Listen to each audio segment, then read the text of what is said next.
कविमलनाथ भगवान मुनि सुव्रत स्वामी भगवान। यह परात्मा परंसते परम परमेष्ठिना आदित्य वर्णम तमस्त परस्तादामनंतियम। 7 प्रकार के अरिहंत की भक्ति के अंदर पहले नंबर में नाम स्मरण का महिमा बताया था। दूसरे नंबर में क्या आता है?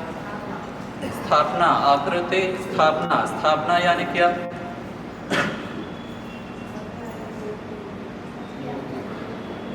स्थापना यानी कोई ओरिजिनल व्यक्ति या कोई पदार्थ है, उसके अभाव के अंदर कोई ओरिजिनल व्यक्ति है, उसके अभाव में वो नहीं हो, तब उस व्यक्ति या पदार्थ का किसी द्रव्य के अंदर अवतरण करना, उसके अंदर अवतरण करके उनको साक्षात रूप में मानना, उसे स्थापना कहते हैं। जैसे आप घर के अंदर कोई माता पिता आदि का विरह, माता पिता कोई भी हो, उसका विरह होने के बाद उसकी तस्वीर घर में लगाते हैं और तस्वीर लगाने के बाद हाथ जोड़ते, माला पहनाते आदि जो भी करते, वो स्थापना की उपासना हुई। चैत्यवंदन भाष्य के अंदर कहा गया कि जिन विरहम जिन बिंब सेवना मंथनम सलाहम।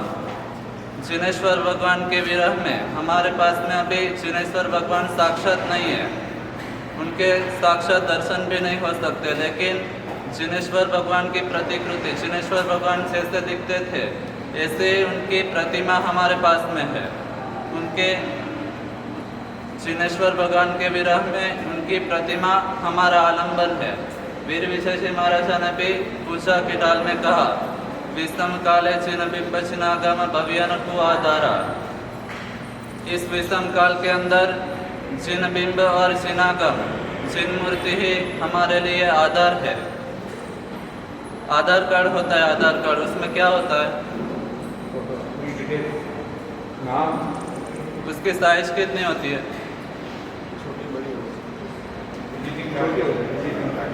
एकदम छोटी साइज होती है। छोटी साइज के अंदर 6 फुट लंबे, 2 फुट चौड़े, लगभग 70-80 किलो का वजन हो, उस पूरे मानव की पहचान छोटे आधार कार्ड के अंदर होती है। पूरे मानव की स्थापना इतने से आधार कार्ड में हो जाती है। वैसे ही जिनेश्वर भगवान की मूर्ति में जिनेश्वर भगवान की स्थापना की हुई रहती है। आप गुरु की स्थापना भी करते हो। गुरु के विराम में जब गुरु महाराज नहीं हो तभी किस किस चीज के अंदर स्थापना करते हो?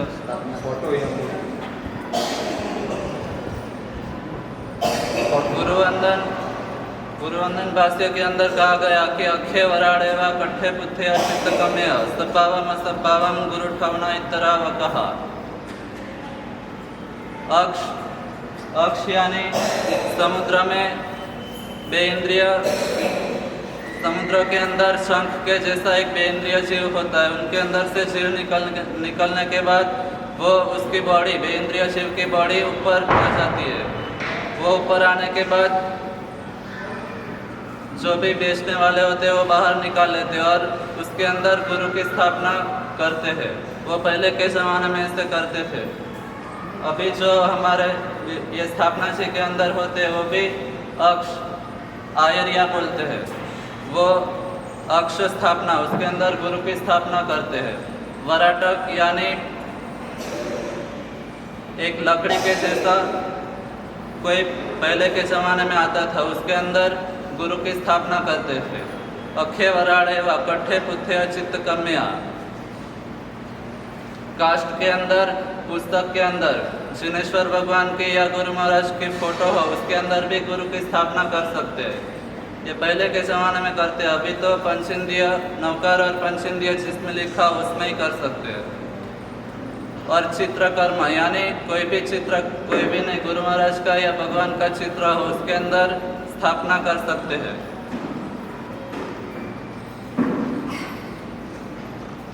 जम्बूद्वीप के चारों ओर कौन सा समुद्र है? लवण समुद्र। लवण समुद्र ऐसे सबसे अंत में, सबसे लास्ट स्वयंभू रमन नाम का समुद्र है। लवण समुद्र के बाद कालोदधी, वारुणीवर, इक्षु समुद्र, क्षीर समुद्र आदि बहुत सारे समुद्र है। सबसे लास्ट में स्वयंभू रमन नाम का एक समुद्र है।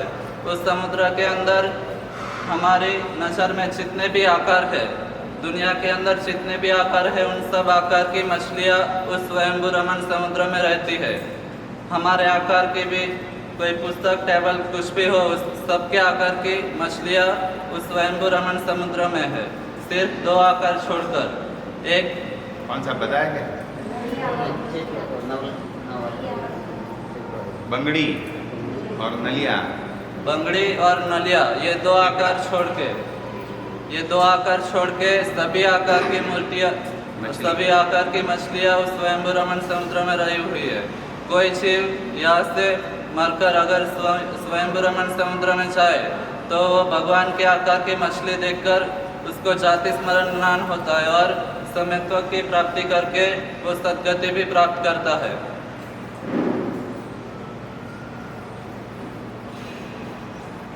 हमारे साधु जीवन का मेन सूत्र कौन सा?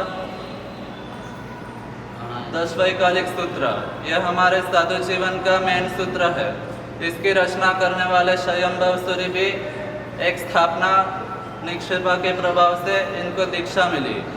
ये पहले ब्राह्मण कुल में जन्मे हुए थे और बहुत बड़ा यज्ञ करा रहे थे।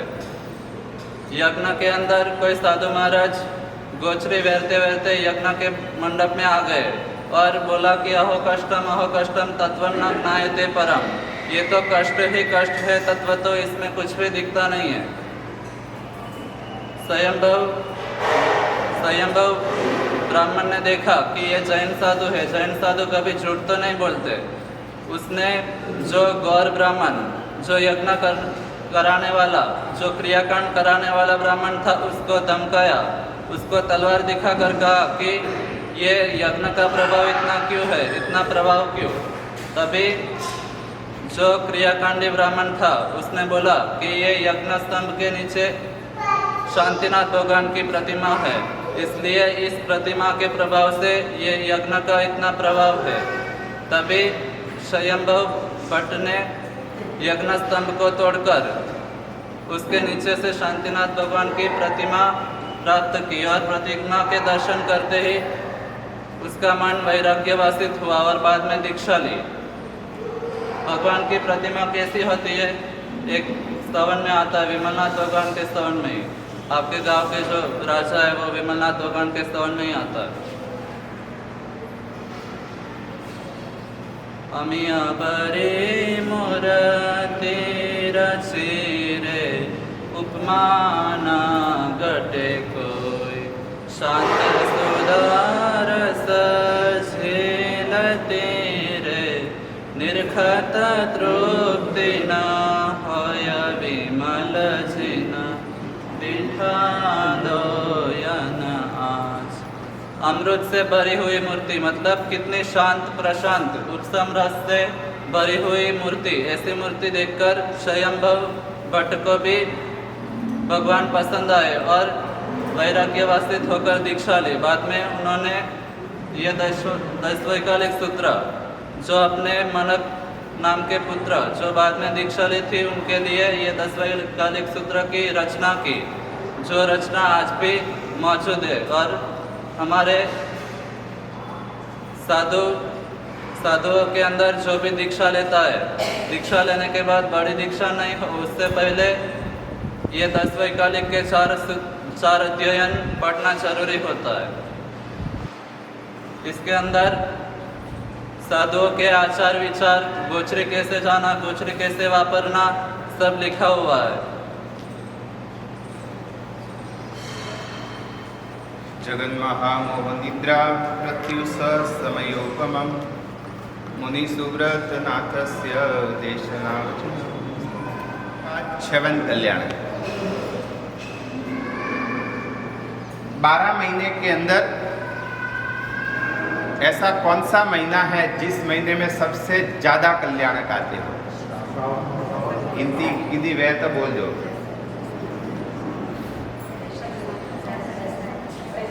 कार्तिक महीना से यदि चालू करे, कार्तिक मक्सर पोष, पूरे 12 महीने के अंदर हाँ, घर पे जाके पंचांग में गिनती करके कल बोलना कौन सा महीना है कि जिस महीने में सबसे ज्यादा कल्याणक आते हो।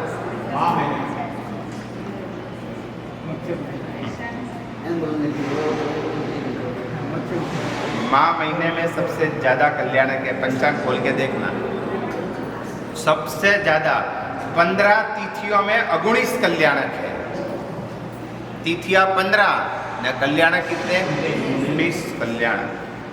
एक एक कल्याणकों के दिन कहते हैं कि तीर्थंकर परमात्मा एक ऐसे प्रभाव के पुंज है, ऐसे पुण्य का समूह है, विश्व की विराट कल्याणकारी एक संस्था प्रभु है और समस्त विश्व के जीवों के कल्याण के लिए प्रभु ने 4 यूनिट खोली।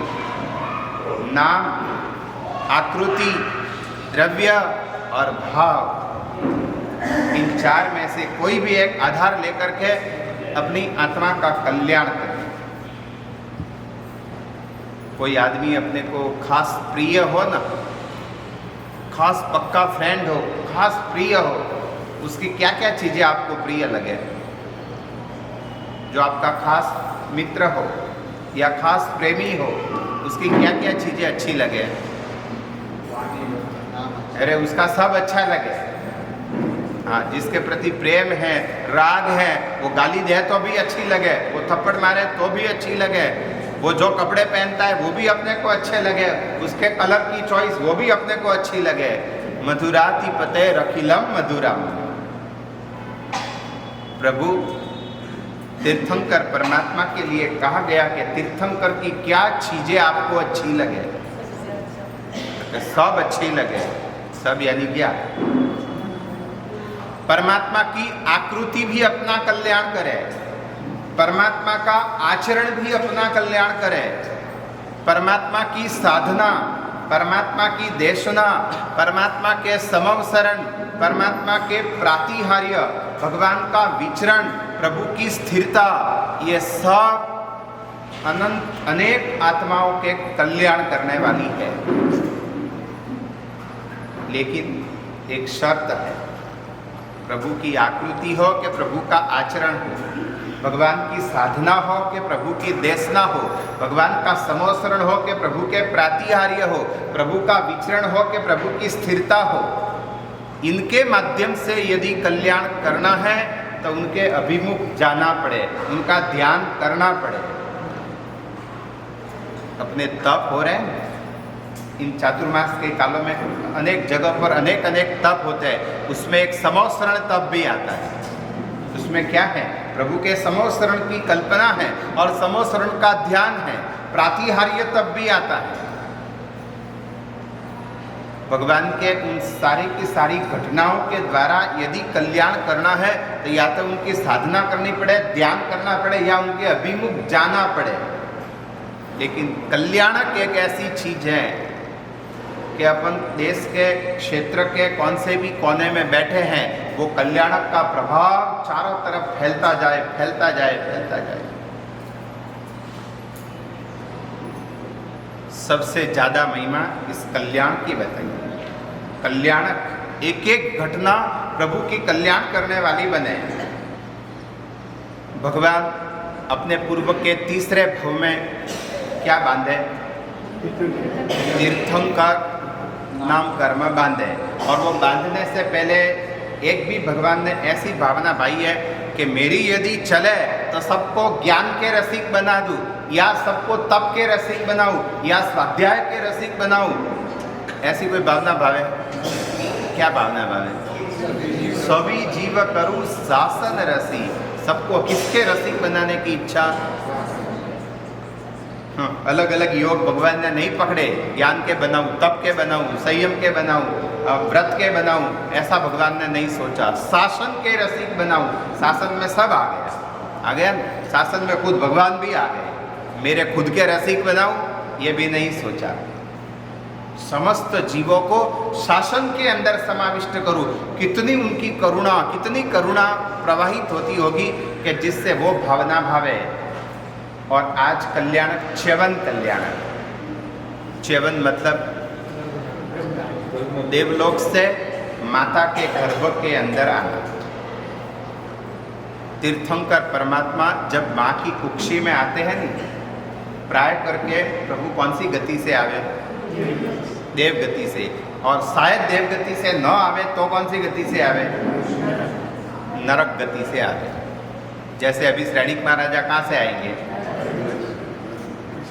सोचना, जो अंतिम भव तीर्थंकर बनने वाला है उसके पहले का नरक का भव कैसे? उसके पहले का नरक का भव कैसे? तो क्या बनता है? जिन नाम कर्म की निकाचना करनी बाकी हो और उसके पहले पूर्व भव का आयुष्य बंध गया हो नरक का, जिन नाम कर्म की निकाचना पूर्व के तीसरे भव में होती है और वो होने से पहले जो नरक का आयुष्य बंध गया और बाद में जिन नाम कर्म की निकाचना की है तो नरक में जाना पड़े।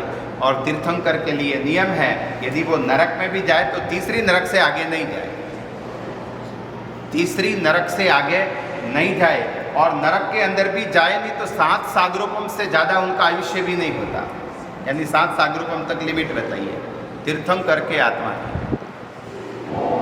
आज अपन च्यवन कल्याणक की बात करें कि देवलोक से माँ की कुक्षी में परमात्मा का आगमन, उसको च्यवन कहते हैं। तो समझो नरक में से माँ की कुक्षी में आवे उसको भी, उसको च्यवन नहीं कहा जाता, उसको कहते हैं उद्वर्तन। नरक में से जो आत्मा माँ की कुक्षी में आवे, कल्याणक तो च्यवन ही कहा जाएगा, लेकिन उस प्रक्रिया को कहा जाता है उद्वर्तन। देवलोक से आवे वो च्यवन, नरक से आवे उसको कहते हैं उद्वर्तन। प्रभु के कल्याण का कितना उत्कृष्ट कोटि का प्रभाव। एक कोई शहर में हास्य स्पर्धा का प्रोग्राम था, हास्य स्पर्धा समझ सकन, अलग अलग हास्य कलाकार आकर के स्टेज के ऊपर अपनी कला बताते थे। क्या करना है? लोगों को हंसाना। कोई जोक्स कह करके हंसाया, किसी ने एक्शनों करके हंसाया, किसी ने चुटकुले बोल करके हंसाया, किसी ने स्टोरी बोल करके, यानी अलग अलग अपने अपने आइडिया के द्वारा सभी को हंसाने का एक प्रोग्राम किया था। सबकी अलग अलग कला है। कार्यक्रम पूरा हुआ। कौन कलाकार है कि जो इस हास्य स्पर्धा के अंदर फर्स्ट आया, ये निर्णय कब होगा? ये तो लास्ट में ही होगा। इस हास्य स्पर्धा का प्रोग्राम था, खाली प्रोग्राम नहीं, स्पर्धा कंपटीशन थी। कौन नंबर किसका फर्स्ट आता है हंसाने में, और ये निर्णय कैसे होता है?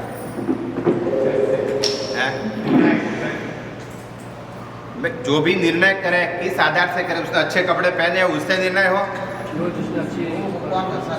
हाँ, जिसने ज़्यादा कितना हंसाया है, सबसे ज़्यादा किसने हंसाया है, उसके आधार से प्राय करके नक्की होता है। लेकिन इस प्रोग्राम में कुछ अलग ही था, कुछ अलग ही था।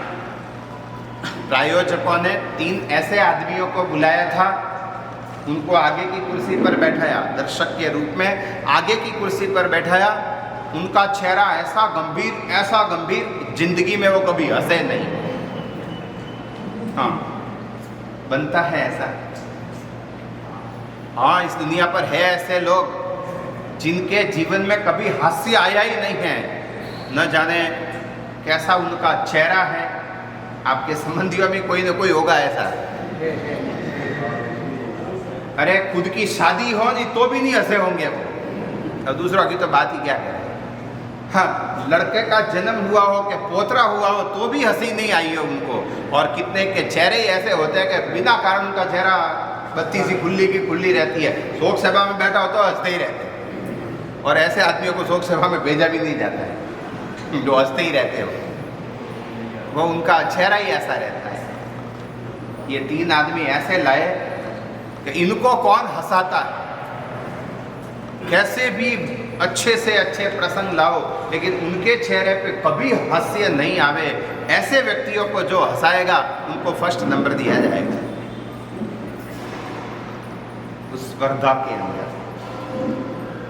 भाई खासियत तो क्या है, जो हंसते ही रहते हैं उनको हंसाना वो कोई बड़ी बात नहीं है, जो कभी नहीं हंसते हो उनको हंसाना उनका नंबर लगे कि नहीं।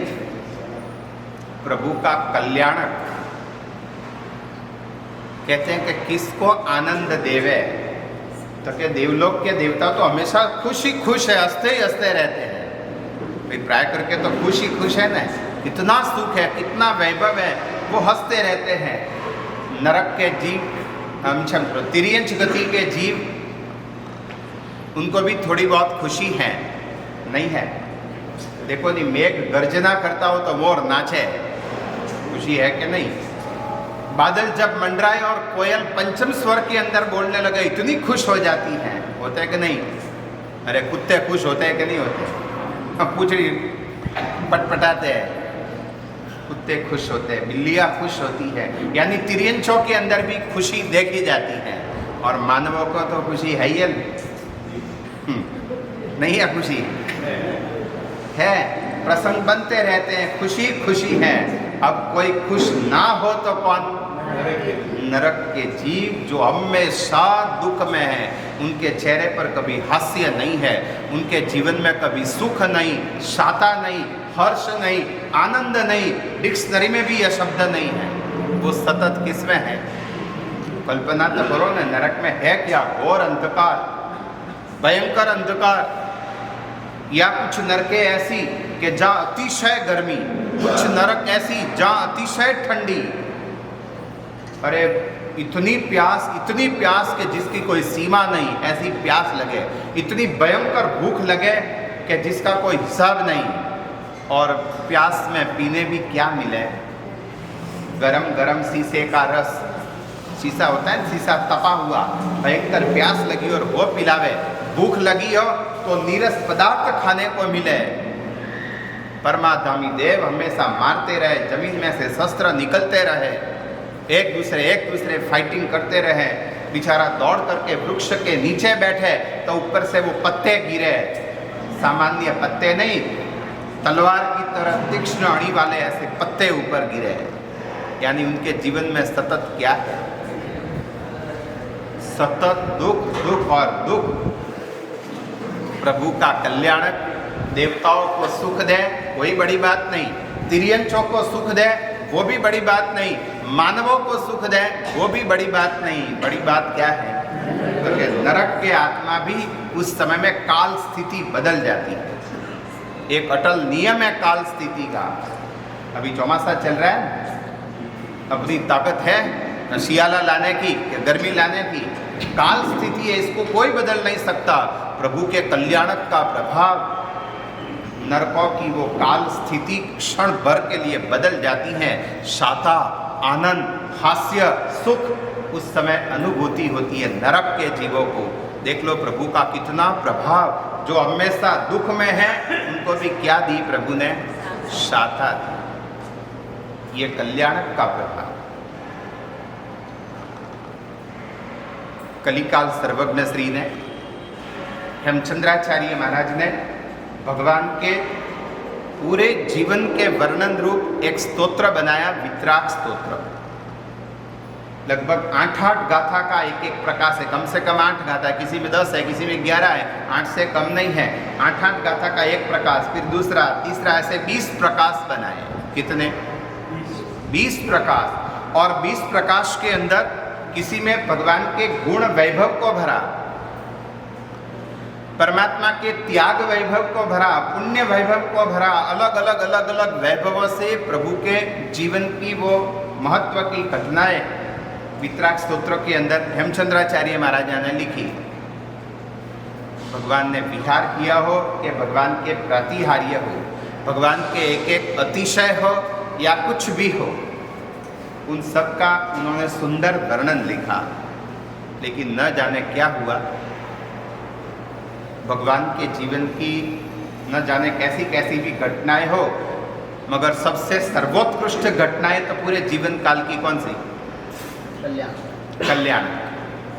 भगवान के सर्वोत्कृष्ट घटना तो 5 कल्याणक। अब मैं क्या कहूँ आपको, हम वितराग स्तोत्र तो पढ़े नहीं हो। वितराग स्तोत्र के अंदर कल्याणक के बारे में हेमचंद्राचार्य महाराज ने कुछ भी नहीं लिखा। हालांकि कल्याणक का पूरा एक का एक प्रकाश होना चाहिए। 20-25 गाथा लिखे तो भी कम पड़े एक एक कल्याणक के लिए। और उन्होंने कल्याणक का वर्णन एक आधी गाथा में किया, खाली आधी गाथा में लिखा, जिसके लिए 20 मतलब 8-10 गाथा चाहिए। उसकी जगह कितना लिखा? आधी लाइन, शायद आपको आती भी है। नारका अपि मोदन्ते यस्य कल्याण पर्वसु, पंचांगों में लिखा रहता है। देखा कि नहीं देखा? पंचांग में वो कल्याणक आते हैं ना, उसके ऊपर ये लाइन लिखी रहती है, वितराग स्तोत्र की लाइन हेमचंद्राचार्य महाराज की। नारका अपि मोदन्ते यस्य कल्याण पर्वसु, बस इतनी घटना, बाकी कोई कल्याणक की बात नहीं। बस इतना ही लिखा कि कल्याणक के पर्व में नारकी के जीव भी आनंद पाते हैं, सुखी होते हैं, खुश होते हैं। जब इतनी एक एक प्रातिहार्य का एक एक श्लोक बनाया, अशोक वृक्ष क्या है उसका श्लोक बनाया, सिंहासन का श्लोक, पुष्पवृष्टि का श्लोक, वामंडल का श्लोक, चामर का श्लोक, उनका एक एक श्लोक बनाया। और कल्याणक के लिए खाली आधी लाइन, एक श्लोक भी नहीं। ऐसा क्यों? हेमचंद्राचार्य महाराजा भी इतने समर्थ विद्वान, उनको भी हार खानी पड़ी। इसके लिए तो कि प्रभु के कल्याणक का वर्णन करने के लिए हार खानी पड़ी। मेरी कलम नहीं चल सकती, मेरे हाथ नहीं चल सकते, मैं लिख नहीं सकता। क्या अद्भुत वर्णन है, क्या कल्याणक का प्रभाव है। उन्होंने थोड़ा लिखा, कलम वहीं अटक गई और अपनी हार उन्होंने लिख करके बताई। नारका अपि मोदन्ते यस्य कल्याण पर्वसु पवित्रम तस्य चारित्रम को वा वर्णयितुम क्षमा। कौन समर्थ है? मैं भी असमर्थ हूँ प्रभु का वर्णन लिखने के अंदर। कलिकाल सर्वज्ञ श्री जैसे भी प्रभु के जीवन का वर्णन लिखने में अपनी हार मानते हैं और वो खुला लिखा मैं आगे लिख नहीं सकता। कितना अद्भुत प्रभाव होगा इन कल्याणकों का। च्यवन कल्याणक सबसे पहला आया हुआ कल्याणक च्यवन, और ये प्रभु के पांचों पांच कल्याणक हमारे पंचाचार की शुद्धि करने वाले कल्याणक हैं। पंचाचार, पांच आचार कौन से? अतिचार में कल खुलासा करके बोला ना, ज्ञानाचार, तत्र ज्ञानाचार 8 अतिचार ने, दर्शनाचार ने, चारित्राचार, तपाचार, वीर्याचार, ये 5 आचार की शुद्धि 5 कल्याणकों के द्वारा होती है। परमात्मा का च्यवन कल्याणक और जन्म कल्याणक, इन दो के द्वारा हमारे दर्शनाचार की शुद्धि होती है। दर्शनाचार यानी सम्यक दर्शन। कारण कि प्रभु का च्यवन भी कैसे होता है? मिथ्यात्व अवस्था में के सम्यक्त्व की अवस्था में। लेकिन च्यवन और जन्म ये दोनों कल्याणक संपूर्ण सम्यक्त्व की अवस्था में होते हैं। इस कारण से ये दो कल्याणक हमारे दर्शनाचार की शुद्धि करें। प्रभु का दीक्षा कल्याणक हमारे चारित्राचार की शुद्धि करे। प्रभु का केवल नाम कल्याणक हमारे ज्ञानाचार की शुद्धि करे। और प्रभु का निर्वाण कल्याणक तपाचार और वीर्याचार की शुद्धि करे। भगवान का निर्वाण होता है। क्या तप करके निर्वाण होता है? खाते पीते? क्या किया? 24 भगवानों ने निर्वाण का तप कौन सा किया?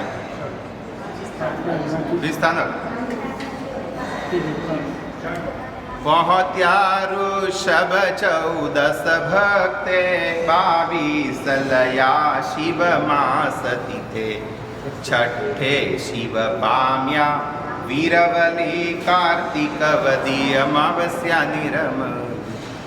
ऋषभदेव भगवान क्या तप करके मोक्ष में गए? 6 उपवास। महावीर स्वामी भगवान छठ करके बेला करके मोक्ष में गए। पहुँत्या ऋषभ 14 भक्ते 22 लया मास तिथे 22 तीर्थंकर 1 महीने का मासक श्रमण अनशन करके प्रभु मोक्ष में गए, यानी बिना तप किए एक भी तीर्थंकर का निर्वाण नहीं होता। और वो तप करते के साथ साथ में अपने वीर्य के उल्लास को प्रभु स्फुरित करते हैं शैलेशीकरण के द्वारा। इसलिए निर्वाण कल्याणक तपाचार और वीर्याचार की शुद्धि करता है। ये 5 कल्याणक हमारे 5 महाव्रतों की शुद्धि करने वाले हैं। इधर 5 कल्याणक है तो इधर क्या है? साधुओं के 5 महाव्रत है, तो श्रावकों के 5 अणुव्रत हैं। महाव्रत और अणुव्रतों की शुद्धि करने वाले ये कल्याणक। पहला कल्याणक क्या? च्यवन। और पहला महाव्रत बोलो, पहला महाव्रत बोलो। व्रत आपका अणुव्रत ने महाव्रत खाली इतना ही फर्क है एक ही नाम है, क्या अलग है? बोलो पहले महाव्रत का नाम प्राणातिपात, तो पाप का नाम है, महाव्रत का नाम नहीं है। पहले प्राणातिपात, बीजे मूर्छावात, तीजे जतादान, ये तो पाप के नाम है कि व्रत के नाम है? किसके बोलो भाई? पहले प्राणातिपात, बीजे मूर्छावात, तीजे जतादान, ये व्रत के नाम बोलो कि पाप के नाम बोलो? ऊपर सूत्र क्या लिखा? 18 पापस्थानिक सूत्र। और लास्ट में भी बोलो नहीं, 18 में से जो भी पाप लगाओ तो प्राणातिपात पाप है कि व्रत है? तो व्रत कौन से भी? वह पंचमी से वो तो उसका अतिचार बताया। समझना, महाव्रत और अणुव्रतों में इतना ही फर्क है। प्राणातिपात ये व्रत नहीं है, ये पाप है। मगर ये व्रत कब बनता है? ताकि सर्वथा प्राणातिपात विरमण ये हमारे लिए महाव्रत बनता है। सर्वथा हमेशा के लिए प्राणातिपात से अटके हुए। आपके लिए स्थूल प्राणातिपात विरमण व्रत, स्थूल यानी थोड़ा अटके हुए। प्राणातिपात नाम का जो पाप है उसमें थोड़ा सा अटका हुआ, वो व्रत का नाम, यानी व्रत का नाम ये है स्थूल प्राणातिपात विरमण व्रत। स्थूल वृषावात विरमण व्रत, अतिचार में खुलासा ही आता है, ऐसे ही बोला जाता है। पहले स्थूल प्राणातिपात विरमण व्रत है, 5 अतिचार, यही बोला ना? पहले स्थूल प्राणातिपात विरमण व्रत। प्राणातिपात तो पाप है। पहला स्थूल प्राणातिपात या हमारे लिए सर्वथा प्राणातिपात विरमण व्रत। और पहला कल्याणक च्यवन कल्याण। प्रभु का जब च्यवन होता है, बताया था आपको पहले कि प्रभु जब देवलोक से च्यवित होते हैं तब देवलोक में क्या होता है? अन्य कोई देवता हो तो दुखी होते हैं, लेकिन तीर्थंकर का आत्मा दुखी नहीं होता। मुंबई में सबसे रिच एरिया कौन सा? वालकेश्वर। गए कि नहीं गए कभी? समझ लो वालकेश्वर में हमारा फ्लैट है। कितने में आवे एक फ्लैट? अहमदाबाद में बंगला बन जाए उतने में तो अहमदाबाद में जोरदार बंगला बन जाए। मुंबई में वो फ्लैट भी करोड़ से कम तो है ही नहीं, कम से कम करोड़। और बालकेश्वर के फ्लैट में रहने वाला व्यक्ति समझ लो भाग्य की रेखा बदल जाए और नाला सोपारा की चाली में रहने जाना पड़े। बोलो वो बालकेश्वर की सीढ़ियाँ उतरते क्या हो उसे? वो हंसते हंसते जाता है कि रोते रोते जाता है? वो छोड़ने का मन भी नहीं होता। हाँ, ये बालकेश्वर का बंगला, ये फ्लैट मुझे छोड़ना पड़ेगा। नाला सोपारा की रूम में, चाली में वो सीढ़ियाँ उतरे ने, पालीताना की सीढ़ी उतरनी सरल है, वो सीढ़ियाँ उतरनी भारी पड़ जाए। और बड़ी मुश्किल से तो उतरने के बाद भी वापस नज़र करे, फ्लैट में नज़र करे ने, ये मेरा मकान छोड़ना, खिड़की को भी देखे, लास्ट में रिक्शा में बैठते बैठते वापस नज़र करे न। और यही मान लो कोई दीक्षार्थी बालकेश्वर में हो और उसे दीक्षा लेनी हो और दीक्षा लेते समय वो अपना फ्लैट छोड़े, बोलो वो रोता रोता उतरे? वो तो एक झटके में लात मार के उतरे, पीछे देखे भी नहीं। आप भले ही हाँ टाटा करो, आया करो, हाथ करो, वो देखे ही नहीं, वो रोवे। बालकेश्वर का फ्लैट दोनों ने छोड़ा एक छोड़ते छोड़ते रो रहा है और एक हंसते हंसते जा रहा है। क्यों? आप उस ममत्व से बंधे हुए हो और वो वैरागी बन गया है। वो ममत्व से बंधा हुआ नहीं है, इसलिए एक धड़ाके में छोड़ के चला जाए। जो देवलोक में आत्मा ममत्व से बंधे हुए रहते हैं नहीं, वो दुखी दुखी होते हैं। प्रभु तो वैरागी है, देवलोक के अंदर भी वैरागी है, ममत्व छोड़ दिया है, इसलिए देवलोक का सुख छोड़ना भी पड़े, उनको कोई दुख नहीं होता। 26 जनवरी को कुछ साल पहले कच्छ में क्या आया था?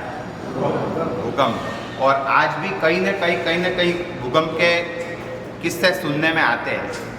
और आपने सुना होगा कि जहाँ जहाँ भी भूकंप हुए हैं उसमें मानवों के मरने की संख्या बताई। ये बिल्डिंग पड़ी नहीं, इतने गिरे नहीं, इतने मरे, कहीं पर भी कुत्ते के कबूतर इतने मरे हैं भूकंप में, ये कभी सुनने को आया? क्यों?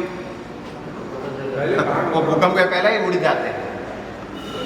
कबूतर, पक्षी ये पहले ही उड़ जाते हैं।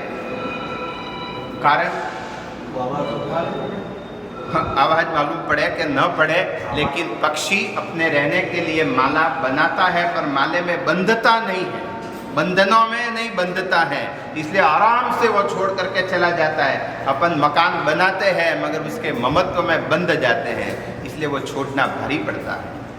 प्रभु का च्यवन कल्याणक जब वो छोड़े नहीं, बिल्कुल उनको कोई दुख नहीं, कोई शोक नहीं, और वो च्यवन कल्याणक हो रहा है।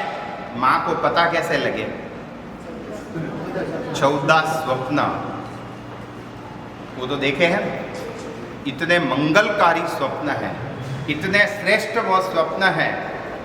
सही बोलना, 14 सपने में से आपको खास प्रिय सपना कौन सा?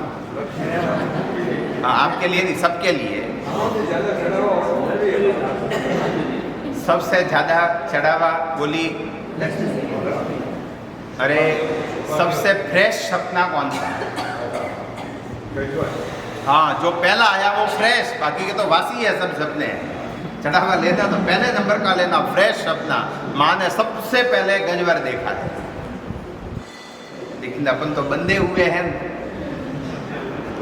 ये 14 स्वप्ने 14 गुण स्थानक को तो सूचित करे ही करे, लेकिन हमारा जो पहला व्रत है, आपका पहला अणुव्रत है, अहिंसा का जो हमारा व्रत है, उन अहिंसा को सूचित करने वाले ये 14 स्वप्न हैं। 6 जीवों की रक्षा करना वो है अहिंसा। के जीवों की रक्षा करना कौन से 6 काय? पृथ्वी काय, अपकाय, देवकाय, वायुकाय, वनस्पति काय और त्रस काय। 14 सपनों में से देव विमान, सूर्य और चंद्र और रत्न राशि, कितने सपने?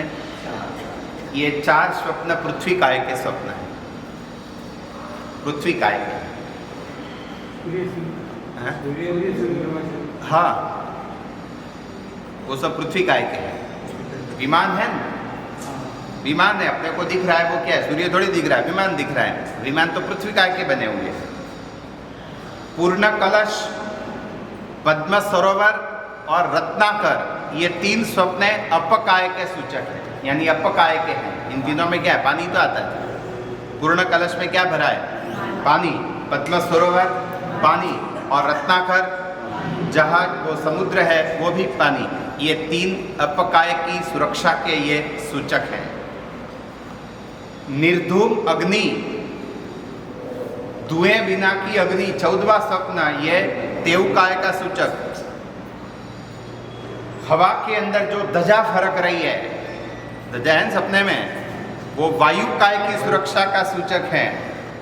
और 5वां स्वप्न पुष्पों की माला, वो वनस्पति काय की सुरक्षा का सूचक है। फिर हाथी, बैल, सिंह और लक्ष्मी, ये त्रस काय के सूचक। इनकी सुरक्षा करने के ये सूचक याद रहा। बोलो, पृथ्वी काय के कौन से? सूर्य, चंद्र, देव विमान और रत्न राशि, ये सब पृथ्वी काय में आए। पूर्ण कलश, पद्म सरोवर, रत्नाकर, ये अपकाय में आए। फिर निर्धुम अग्नि देवकाय के अंदर आई, गजा वायुकाय के अंदर आई, पुष्प की माला वनस्पति काय में आई, हाथी, बैल, सिंह और लक्ष्मी ये त्रस काय में आई। अभी त्रस ही जानते हैं कोई जो हलन चलन नहीं करता वो थावर, और हलन चलन करता है वो त्रस। छह जीविकाओं की सुरक्षा रक्षा इन 56 कल्याणक से संबंधित है, यानी 56 कल्याणक की आराधना इनसे संबंधित जुड़ी हुई है। दूसरा कल्याणक प्रभु का जन्म कल्याणक, और दूसरा व्रत सर्वथा या स्थूल वृषावार विरमण व्रत। दूसरे व्रत का अपन यदि अपनी भाषा में शॉर्टकट बोलो नहीं तो क्या समझना, सत्य बोलना, सत्य बोलना, हाँ सत्य बोलना वही है ना। लेकिन समझो दूसरे व्रत का नाम क्या, सत्य बोलना कि झूठ नहीं बोलना। सत्य बोलना व्रत का नाम है कि झूठ नहीं बोलना वो व्रत का नाम है। तो कि सत्य बोलना वो व्रत का नाम नहीं है, झूठ नहीं बोलना वो बताया गया है। तो कहते हैं कि प्रभु का जो जन्म कल्याणक की उजवणी, अपने कितने जन्म हुए अथवा भगवान के भी कितने जन्म हुए, अनंतानंत अनंतानंत हुए ना। लेकिन ये जन्म जो प्रभु का है वो क्या होने वाला है, अंतिम जन्म है। इस जन्म के बाद में प्रभु को क्या मिलने वाला है, मोक्ष। बाकी के सारे जन्मों के बाद में क्या मिली थी, उनको मौत मिली थी। अपने को भी क्या मिल रही है, ये जन्म के बाद में मौत मिलने वाली है। प्रभु को भी इतने जन्म के बाद में मौत मिली, मगर ये जन्म के बाद में क्या मिलेगा, मोक्ष। तो सच्चा जन्म तो यही कहा जाता है, यानी वही सच्चा है, बाकी सब झूठ है। कहते हैं व्यवहार के अंदर अपन जन्म कल्याणक हमारे सत्य व्रत यानी दूसरे व्रत का सूचन है कि अन्य हमारे जितने भी जन्म हैं वो भाव बढ़ाने में गए हैं, और प्रभु का अब ये जन्म, ये अंतिम जन्म है, यानी सच्चा जन्म यही है, बाकी के सब निरर्थक है। तीसरा प्रभु का कल्याणक दीक्षा, और तीसरा अदत्ता दान। पाप का नाम अदत्ता दान, जो एक प्रकार की छोरी प्रभु दीक्षा लेने के बाद में पर भाव से स्वभाव के अंदर आए हैं। जब तक आत्मा परभाव में रहती है तब अपने को पर सब अपना लगता है, अपना लगे ना। ये शरीर भी किसका है, अपना है। शरीर भी अपना नहीं, कपड़ा भी अपना नहीं, जो भी अपन देखते हैं सब अपना नहीं है, लेकिन सबको अपन ने अपना मान लिया है, माना है ना, कारण कि प्रभाव में जा रहे हैं। और जैसे ही प्रभु दीक्षा लेते हैं प्रभाव से स्वभाव में आए, स्वभाव में आए ना। कल्पसूत्र में वर्णन सुनना, जब महावीर स्वामी की दीक्षा होती है और फिर नंदीवर्धन राजा अंतिम में क्या कहते हैं, दीक्षा हो जाने के बाद में क्या कहते हैं, सुना है? हे भाई, अब आपको छोड़कर मैं राजमहल, लेकिन अब वो मेरे लिए राजमहल नहीं, शून्य वनोपमाने, एक शून्य जंगल के जैसा राजमहल जैसा लगेगा। मैं कैसे जाऊंगा अकेला? हे भाई, तेरे विरह से मैं कैसे जीऊंगा, तेरे बिना मैं भोजन कैसे करूंगा? अपन साथ में रोज खाते थे, अब तेरे बिना मैं कैसे रहूंगा? हे पुण्य निधान, हे करुणावतारी, आप हमको वापस अभी दर्शन दोगे कि नहीं दोगे? इतनी विनंती करता है, ऐसे गदगद होकर के बोलता है, आंखों में आंसू है, भगवान को तो कोई पड़ी नहीं है, सामने भी नहीं देखते, निकल जाए। ऐसा क्यों? बस किसके प्रति प्रतिबंध करना?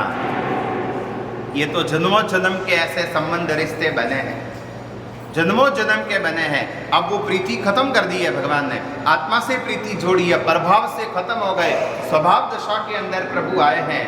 और ये चोरी, ये अदत्ता दान, जब तक हम प्रभाव के अंदर रममाण रहे वहाँ तक हम स्वभाव के अंदर नहीं आते। प्रभु का दीक्षा कल्याणक हमारे अदत्ता दान यानी तीसरे व्रत की शुद्धि करने वाला बनता है। चौथा प्रभु का कल्याणक केवल नाम कल्याणक।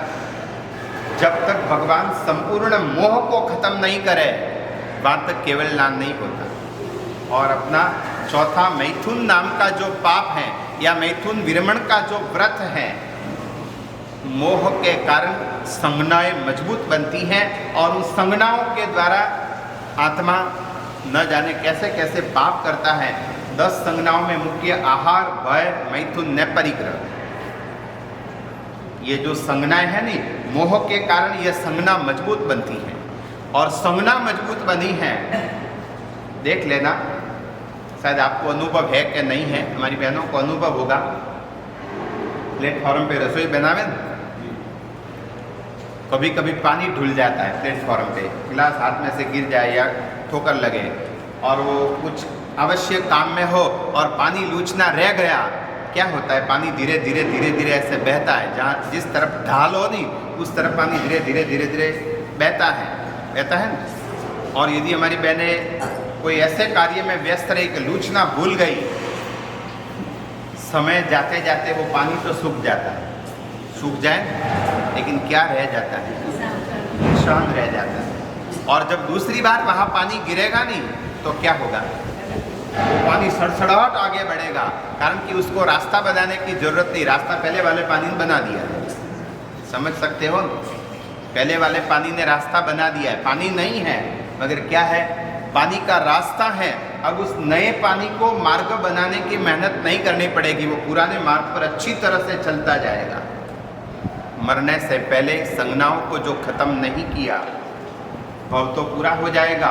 संज्ञा के संस्कार आत्मा पर ऐसे कैसे रहेंगे, और जिस गति में गए फिर आत्मा को प्रयत्न नहीं करना पड़ेगा, कारण कि वो संस्कार तो आत्मा पर है ना, निशान तो पानी के है ही है। अब जैसा ही उसे समय मिला, संजोग मिला, स्थान मिला, और आत्मा सीधे सीधा उस पापों के लाइन सर आगे बढ़ता रहेगा। कोई अवरोध, कोई उसे रोकने वाला कि कोई उसे प्रतिबंध नहीं होगा, कारण कि संज्ञाएं मजबूत है। इसलिए प्रभु का दीक्षा कल्याण हमारे को मोह को खत्म करे, और मोह खत्म हो जाए, हमारा मैथुन यानी विभाव दशा में जो जा रहा है, पांचों इंद्रियों के जो सुखों की कल्पना के अंदर ये आत्मा है, वो मोह खत्म होने के बाद ही हमको मिलता है। इसलिए प्रभु का केवल लान कल्याणक हमारे चौथे व्रत की शुद्धि कराता है। पांचवा कल्याणक निर्वाण कल्याणक। प्रभु कर्म, मन, वचन और काया जब तक निर्वाण नहीं हुआ था, ये प्रभु के साथ में थे। मन भी भगवान के साथ में था, वचन भी भगवान के साथ में था, काया भी प्रभु के साथ में थी। समझो ना, भगवान ने कोई परिग्रह नहीं रखा, लेकिन शरीर का भी तो परिग्रह था, मन का परिग्रह था, मन के विचारों का परिग्रह था, काया का परिग्रह था। पांचवा कल्याणक निर्वाण कल्याणक, और पांचवा हमारा परिग्रह विरमण व्रत है, प्रभु का निर्वाण कल्याणक। आज प्रभु ने काया का भी त्याग किया, मन का भी त्याग किया, वचन का भी त्याग किया, कर्म का भी त्याग किया, सब परिग्रह से मुक्त बने और निर्वाण पाया। ये प्रभु का निर्वाण कल्याणक हमारे को भी परिग्रह से मुक्त कराने के अंदर सहायक बनता है। प्रतिवर्ष आप सुनते हैं कि ये स्वप्न जब च्यवन कल्याणक के समय में ये जो 14 स्वप्न कौन देखती हैं, माता देखती हैं। अब कौन प्रभु का है, प्रभु का कितना प्रभाव पुंज है कि ये स्वप्न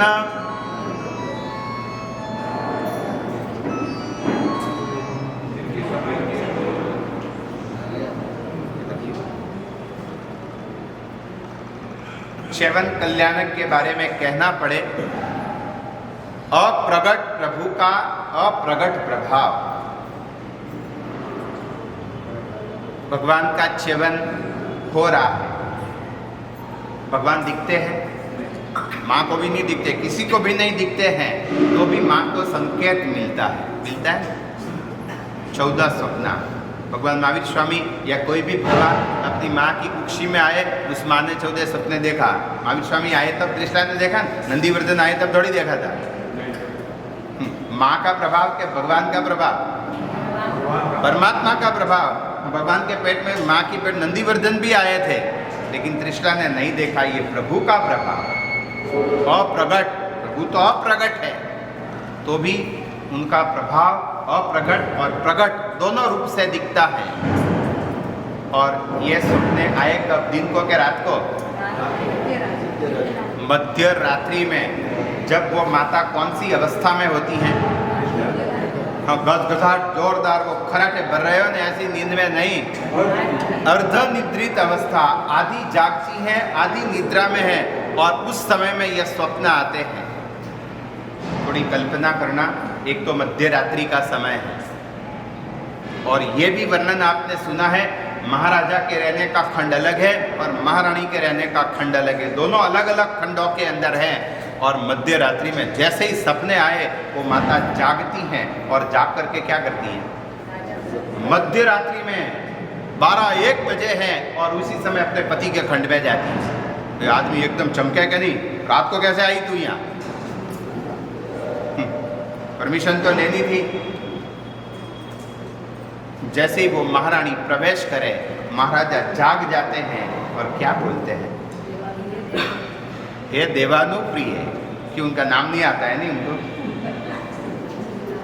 पहले का हमारा कैसा काल था कि पत्नी पति का नाम नहीं बोलती थी, नाम नहीं बोलती थी।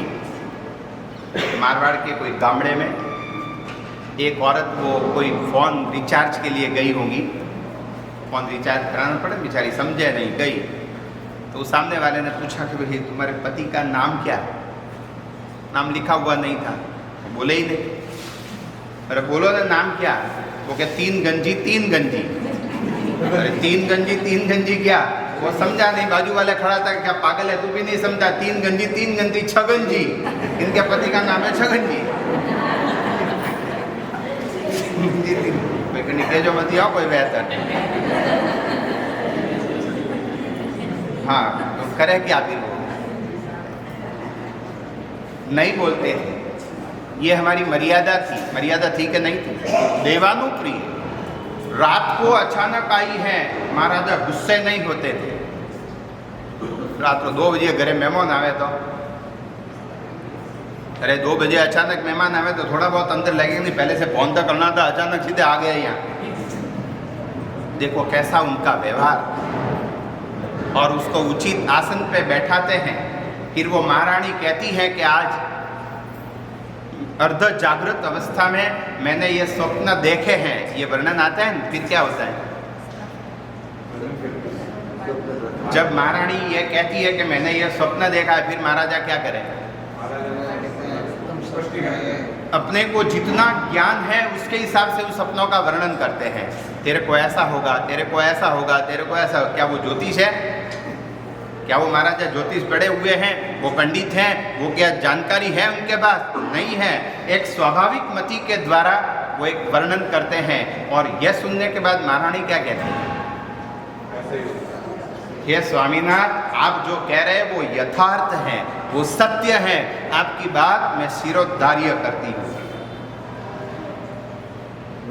आपकी घरवाली को कोई तकलीफ हो नहीं थोड़ी सी? ने आपको कहे कुछ नहीं है, ये तो वायरस है, ऐसे ही होता होगा। क्या बोलती है? तुम क्यों डॉक्टर हो क्या? जब तक डॉक्टर नहीं देखेगा वो निर्णय नहीं होगा। तुम कहने वाले कौन? क्या कि नहीं कहते? वो सामने ये नहीं कहती है कि महाराज आप ज्योतिष थोड़ी पढ़े हुए हो, आपको सपनों के फलादेश थोड़ी आते हैं, आप कहते हो ना मैं थोड़ी मानूं। देख लो इनके जीवन का वर्णन। महाराजा कुछ भी जानते नहीं हैं, लेकिन एक स्वाभाविक मति से उसका अर्थ संगत करते हैं, और वो भी शिरोधार्य करते हैं। और फिर क्या होता है? दूसरे दिन सुबह में स्वप्न पाठकों को बुलाते हैं, और वो स्वप्न पाठक भी आनंदित होते हैं। क्यों होते हैं? महाराजा के वहाँ जाना इसलिए नहीं लेकिन महाराजा उनको बार बार नहीं बुलाते थे, कोई अवश्य काम होता तो ही बुलाते, तो आनंदित होते हैं। रोज काम भराते रहो, नौकर को रोज काम भराते रहो, आनंदित होता है? पड़ोसी को कभी कभार काम भराओ तो आनंदित, तो रोज के रोज कराते रहो। वो कौटुंबिक पुरुष, नौकरों के लिए भी कौटुंबिक पुरुष, स्वप्न पाठक भी आनंदित होते हैं कि हाँ महाराजा ने हमको आज बुलाया, रोज कभी बुलाते नहीं, आज बुलाया है। और कितने सुंदर कपड़े पहन करके राज दरबार में सब एक मत होकर के सभा में एंट्री करने से पहले सब मीटिंग करते हैं। किसके लिए? भाई कौन बोलेगा? राजा जी पूछेंगे तो जवाब किसको देना है, अपन नक्की करो। मीटिंग होती है ना अपनी, क्या वो जेबी जीबी के जेबी जनरल बॉडी, एजीएम, उस मीटिंग में कौन बोलता है? नक्की होता है। हाँ, नहीं बोले हो तो अपने को लगता है मैं बोले बिना रह गया, हाँ मैं रह गया। बाबू नक्की करते हैं किसको बोलना। राजा जी पूछेंगे तो जवाब किसको देना। एक जने को नक्की करते, भाई अपन निर्णय करें, तेरे को अकेले कोई जवाब ना, बीच में सब यानी कि डेढ़ होशियारी किसी को नहीं करनी है। कितनी कितनी मर्यादा। और फिर जब वो अंदर आते हैं सभा में, सपने आए किसको? महाराजा को कि महारानी को? महारानी को सपने आए हैं। उसको बैठाते हैं कहाँ? पर्दे के पीछे बुलाते हैं राज दरबार में, लेकिन एक पर्दा बंधाते हैं। क्यों बाहर नहीं बैठाते? नहीं, मर्यादा है। स्त्रियों को सभा के अंदर आने की मर्यादा है, वहाँ पर्दा रखाते हैं। अब सपने देखे हैं महारानी ने कहते हैं महाराजा। महाराजा स्वप्न पाठकों से कहते हैं कि मेरी रानी ने, ये उसके मुंह से नहीं बुलाते हैं, ले बोल थे देख जो तू इसके नहीं, उसके मुंह से नहीं, मर्यादा है सभा में, वो बोले कैसे? देखे है स्वप्न रानी ने, और कहते कौन? महाराजा स्वयं कहते हैं कि महारानी ने ये स्वप्न देखा, ये स्वप्न देखा, ये स्वप्न देखा। खुद नहीं बोलती। देखो ना अपनी कितनी कितनी मर्यादा। तीर्थंकर के राजकुलों के अंदर भी कितनी मर्यादा। एक विश्व की माता बनने वाली है, वो भी कितनी मर्यादा के अंदर है। ये प्रभु के कल्याणकों की घटना, खाली इनके ऊपर अपन चिंतन करें, मनन करें, इन घटनाओं को डीप से उतर करके देखो, एक सम्यक प्राप्त कराने की ये कल्याणकों की घटना है। क्या प्रभु का जीवन है।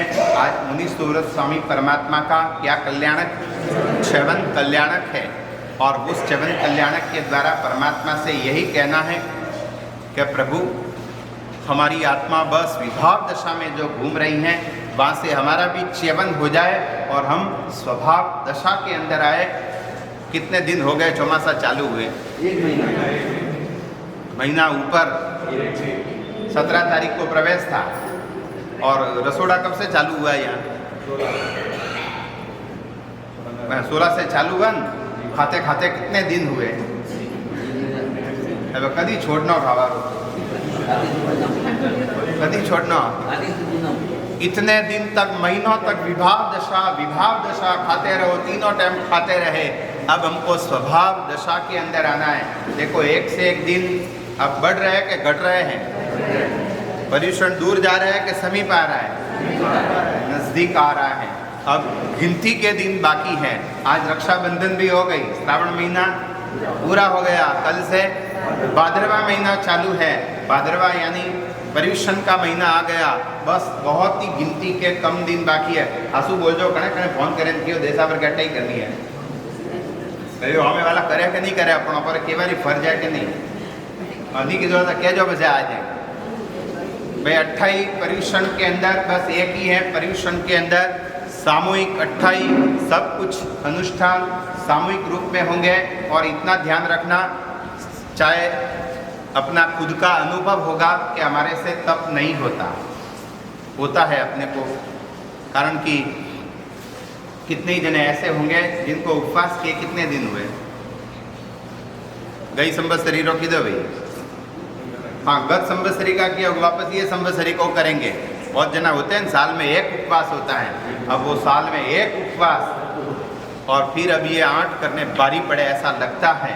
मगर सामूहिक रूप के अंदर जब तप होता है ना, तो किसी न किसी का पुण्य काम करता है, हमारे से तप नहीं, समस्त संघ के पुण्य से, तपस्वियों के पुण्य से ये जरूर आपका ये तप होगा, इसलिए जरूर भावना रखना।